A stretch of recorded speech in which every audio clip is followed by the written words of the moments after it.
I just used your card for snacks, my sister's kid said. By morning, $6,300 was gone. Mom dismissed it. Kids will be kids. I said nothing. That night, I quietly froze every card tied to their accounts.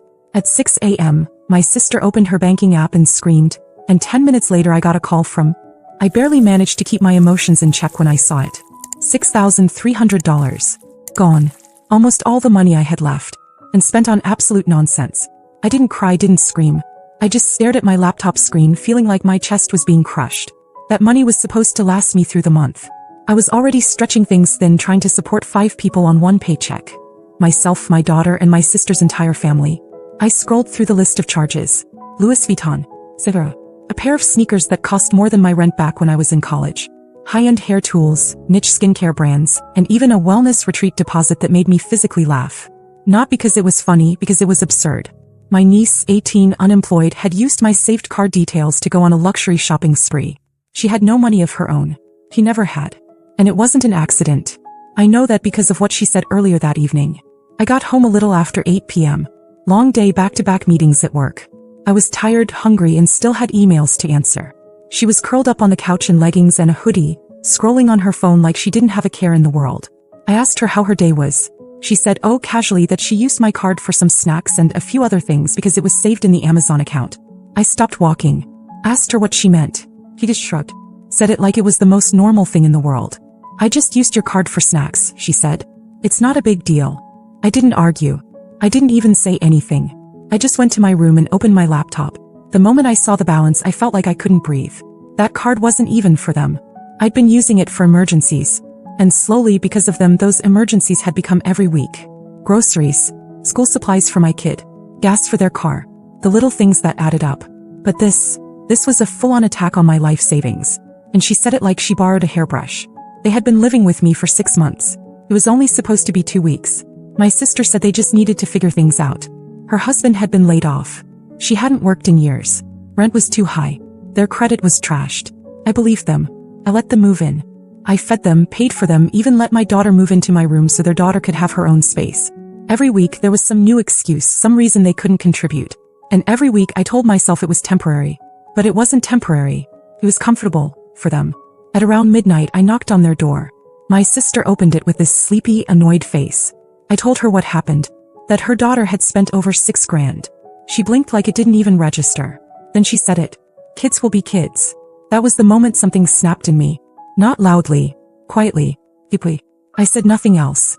I walked back to my room, closed the door, and sat there in silence. At 1:17 a.m. I began freezing every single card they had ever used or had access to. Every sub-account.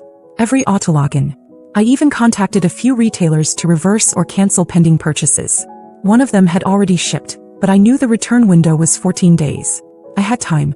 By 6 a.m. I was in the kitchen making coffee when I heard a scream. Not a yell. A scream. It came from the guest room.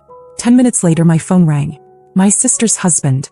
His voice was immediately aggressive. He was demanding to know why their cards weren't working, why their apps were locked, why the Uber Eats orders weren't going through. I listened to the full rant without saying a word. Then I hung up. I didn't feel sorry. I didn't feel guilty. I felt awake. Because this wasn't an accident. This wasn't a misunderstanding. This was what happens when you teach people that your boundaries are optional. They crossed the line. And they weren't going to like what came next. By the time the sun was fully up, the house had gone from quiet tension to full-blown chaos. My sister stormed through the hallway like a woman betrayed, slamming cabinets and asking loud rhetorical questions like, how could Abigail do this to us? Her husband was outside on the porch chain vaping and on speakerphone with someone, talking about how I humiliated his family. Meanwhile, the daughter, the one who wiped my account clean, sat in the living room clutching her phone like it was a life raft, crying over the handbags and essential items that were suddenly being refunded or marked return initiated. And in the middle of all that, I was just sitting at the kitchen table, drinking my coffee like it was the only thing keeping me tethered to earth. None of them had the guts to confront me right away. My sister passed by me a few times waiting for me to speak first. I didn't. I wanted them to feel the silence. I wanted them to sit in the wreckage and think about the fact that it was them who caused it, not me. Around noon, my sister finally broke the standoff. She came into the kitchen and said we needed to have a grown-up conversation as a family. I agreed only because part of me still held on to the insane idea that maybe, just maybe, they'd realize how far they'd gone. We sat down in the living room. Me on one side, them on the other like it was a negotiation table. My sister started with, "We feel like your reaction was a bit extreme." Then came the usual. That I embarrassed them. That I created instability. That I should have just talked to them first before cutting off access to the accounts. As if the $6,300 vanishing without a single heads up from them was perfectly reasonable. Her husband jumped in next, saying I made them feel unwelcome and helpless. He actually said I damaged the trust between us. Then my niece, the one who spent my money like she had a brand deal with Gucci, said she was under a lot of pressure, and that at her age stability was essential for her growth. She said the shopping made her feel like she was in control of something even just for a moment.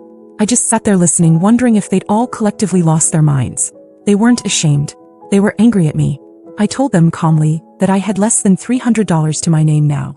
That I was behind on 2 utility bills. That I'd given up nearly every comfort I had so they wouldn't have to sleep in their car. That I hadn't had a proper weekend off in over 4 months because of extra shifts. That my own daughter had to give up her room, her routines, and her peace for people who couldn't even say thank you. And now they were talking to me about stability? I said I didn't want the money back. I meant it. Not because I was forgiving them, but because I was done.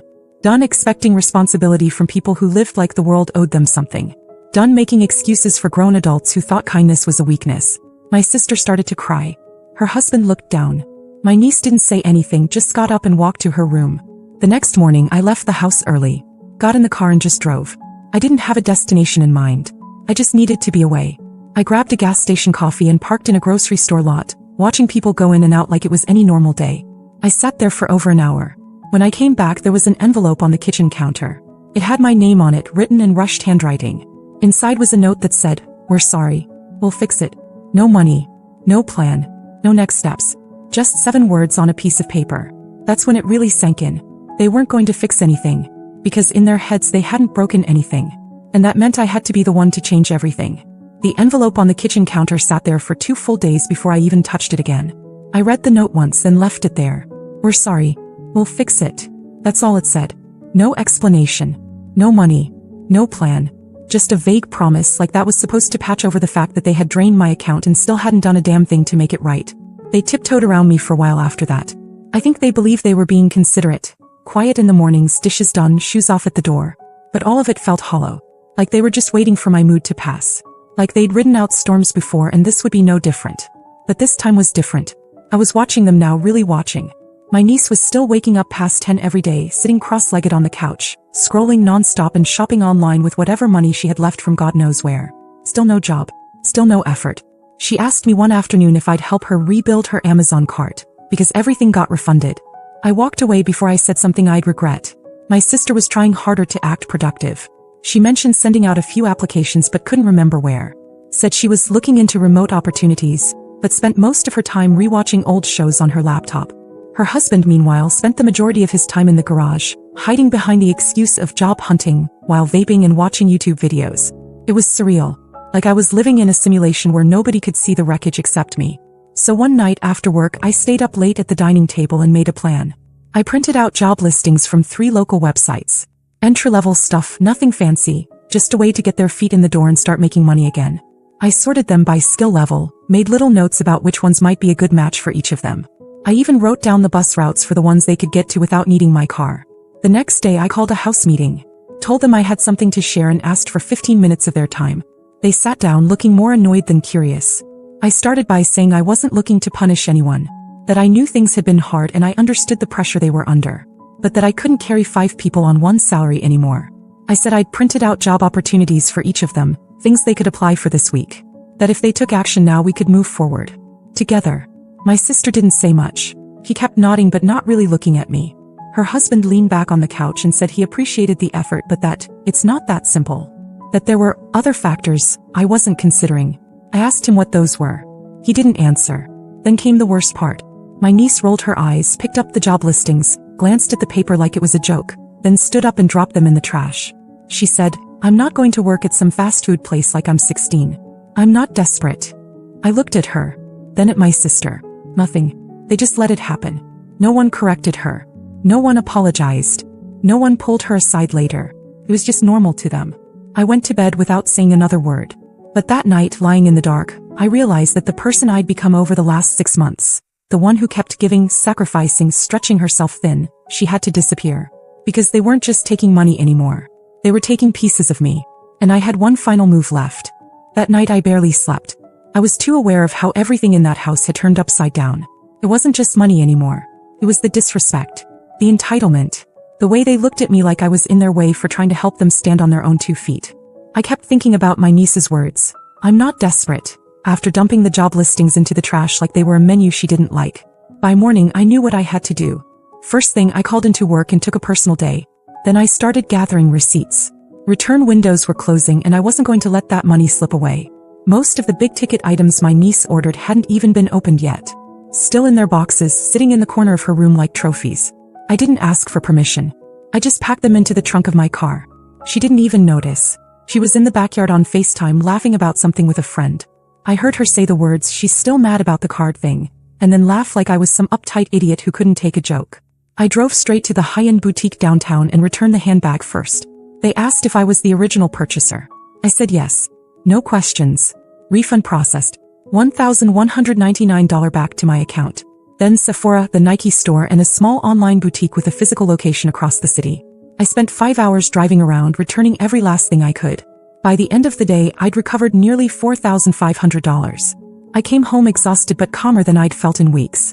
I was in the kitchen pouring a glass of water when my niece finally noticed. She came flying into the room demanding to know where her stuff was. I told her flat out I returned it, that it was never hers to begin with. She started screaming. Not just yelling, screaming. Called me a thief, called me jealous, said I was ruining her life. And then she did something I never expected. She picked up my coffee mug and threw it at the wall. The crash was so loud my daughter came running out of her room. My sister came in seconds later, asking what the hell was going on. My niece pointed at me and shouted that I'd stolen from her, that I'd violated her privacy, and that she was going to call the police. I looked her dead in the face and said, "Go ahead." That shut her up. Then, for the first time since this nightmare started, I turned to my sister and said exactly what I'd been holding back. I told her her daughter had turned into someone I didn't even recognize. That I'd tried everything. Fed them, housed them, protected them, and all I got in return was gaslighting, disrespect, and financial ruin. I said that if she wasn't willing to parent her child, then she'd both failed as a mother and as my sister. Her husband stood there silently in the doorway. He didn't say a word. And I wasn't done. I told them they had 14 days to get out of my house. That was it. No more chances. No more warnings. They were going to figure it out on their own, just like I had for the last 10 years. I said I'd give them the resources if they needed them, but I wasn't going to carry them anymore. My sister started crying again, saying it wasn't fair, that they weren't ready. And that's when I dropped the last piece. I told them I'd called a family friend who runs a restaurant. They had 3 positions open. Host, server. I told them the friend agreed to hire all 3 of them, if they showed up Monday morning. My niece laughed in disbelief. My sister looked horrified. They thought I was joking. I wasn't. None of them answered me that night. But the next morning, the husband, the same man who yelled at me a week ago, walked into the kitchen and asked what time the shift started. He didn't say thank you, but at least he was finally scared enough to move. Monday morning came, and for the first time in months, the house was dead silent at 7 a.m. No one scrolling on their phone, no giggling FaceTime calls, no cereal bowls left out. Just quiet. Then I heard the front door close. I looked out the window and saw my sister's husband getting into their car. He was actually going. No fanfare. No speeches. Just gone. An hour later, my sister shuffled into the kitchen. She poured a cup of coffee and mumbled something about giving the job a shot. I nodded. I didn't say I was surprised. I didn't tell her that the friend had already called me earlier and said if they didn't show up, the offer was off for good. At noon, my niece finally emerged. She didn't speak, didn't look at me, just stood by the counter and waited for the microwave to beep. Then she asked quietly if the rest of her orders were being returned too. I told her there were a few more things we hadn't gotten to yet. A pair of sunglasses, a luxury face serum, and a Bluetooth speaker. The return window was still open, and yes, we were returning those too. She muttered that it was humiliating. I agreed. We went to the mall together. Not because I thought it would be some bonding moment, because she was legally an adult and some of the returns required ID verification. I let her handle it. I watched her face when the cashier asked, "Do you have the original payment method?" And she had to say, "It was my aunt's card." One by one, the items disappeared. Refunds processed. Almost $6,000 recovered by the time we were done. It wasn't all of it. Some of the purchases were final sale, but it was enough. I told her to keep the receipts. I wasn't covering for her if anything came back on my statement later. Back in the car, she sat with her arms crossed, fuming. She said I didn't understand what it was like to feel like you had nothing. That shopping gave her control, a break from stress. I didn't argue, but I asked her what she thought my life looked like. She thought I got here by shopping my way out of stress. If she realized I hadn't bought myself a new pair of shoes in over a year, because I was too busy paying to keep 5 people afloat. She didn't answer. Just looked out the window. That night, I went into my room, shut the door, and for the first time in months, I let myself feel everything. The exhaustion, the frustration, the deep, crushing disappointment. But also something else, clarity. As I had tried. I gave them everything. Shelter. Food. A second, third, fourth chance. I handed them jobs. I returned the stolen money. I stayed calm when I wanted to scream. I offered them a way out. And they barely took it. Her father came home from his first shift and went straight to bed. My sister followed not long after, saying she didn't think she could handle the pressure. My niece said the restaurant was not her vibe, and that she was going to look for something more aligned with her personality. So I made one final decision. I typed up a letter. It was short. Just a notice that they had 10 days left. That the spare key was being deactivated. That I'd arranged for temporary storage if they needed help moving their things. But after that, done. I left the letter on the kitchen table. In the morning it was still there, untouched. They didn't say a word. 10 days passed. On the morning of the deadline, I woke up at 6 a.m. and found the house quiet. I went downstairs expecting a fight, or at the very least some last-minute guilt trip. But the guest room was empty. Their stuff was gone. The only sign they had ever been there was a half-eaten box of cereal on the counter and a pair of cheap flip-flops by the door. They left without saying goodbye. I didn't call. I didn't text. I didn't need to know where they were going or what their plan was. I'd done more than enough. For 6 months, I lived their struggle like it was my own, while they walked around like I owed them my stability, my patience, my peace. I sacrificed everything, money, time, even my own daughter's comfort, just to keep them afloat. And the whole time I thought if I gave more they'd change. I was wrong. People don't change because you make life easier for them. They change when they decide to. And they never did. The next few days were the quietest my house had felt in half a year. I cleaned out the guest room. My daughter helped me turn it back into a music room like she used to have. She didn't say much about them leaving, just smiled when I gave her back her old space. I checked my bank account. Just over $6,100. Not everything but close. Enough to start rebuilding. Enough to breathe again. Then 5 days after they left, I got a call from my sister. I let it go to voicemail. She left a long message. Said they were staying with an old friend for now. That her husband was trying to stick with the job. That my niece was processing everything and reevaluating her goals. She ended the message with a sentence that made me pause. We know we messed up, but I hope you won't shut us out forever. I didn't respond, because I am shutting them out. Not out of spite. Not for revenge. But because I finally learned something I should have known a long time ago. I can't keep living my life as the safety net for people who refuse to climb. From now on, my attention goes to the people who respect it. To my daughter. To my home. To myself. No more rescuing people who sink every lifeboat I send. No more holding space for grown adults who use kindness like a credit card. I was good. I was useful. I was the glue. And it broke me. That won't happen again.